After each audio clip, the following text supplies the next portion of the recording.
sacrifices that have been done, that Israel broke the covenant, and then in Zechariah, God said he broke the covenant with Israel. Now the new covenant is established. It is the everlasting covenant. But there's a lot of revelation here. God don't want no pride here. Because look at what he's going to do. Then I will establish unto thee an everlasting covenant, which is established in the blood of Christ. Then thou shalt remember thy ways and be ashamed. God said, when the new covenant is established, that Israel should remember their ways and be ashamed. Look at this now. Look at the humility now. When thou shalt receive thy sisters, thine elder and thy younger. When you read in here about the elder and the younger, God is talking about Samaria and Sodom. That's what he was saying to them.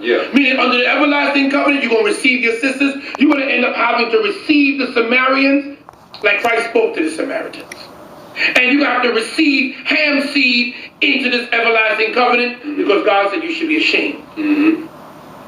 Then thou shalt remember thy ways and be ashamed when thou shalt receive thy sisters, thine elder and thy younger, and I will give them unto thee for daughters, and for them to be raised in the covenant of Christ, but not by thy covenant, not by the old covenant, not by Sabbath days, not by new moons, not by the calling of assemblies, because the everlasting covenant is what's in effect. And I will establish my covenant with thee, and thou shalt know that I am the Lord. Meaning the word established means to put into effect, to institute for widespread notice. The new covenant has been instituted for widespread notice.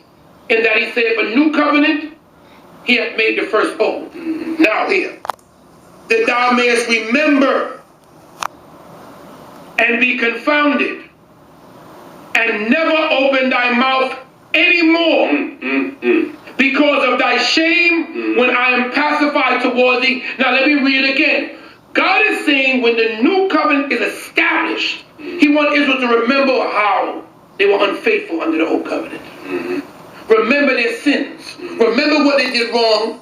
And never open thy mouth anymore about that covenant. Amen.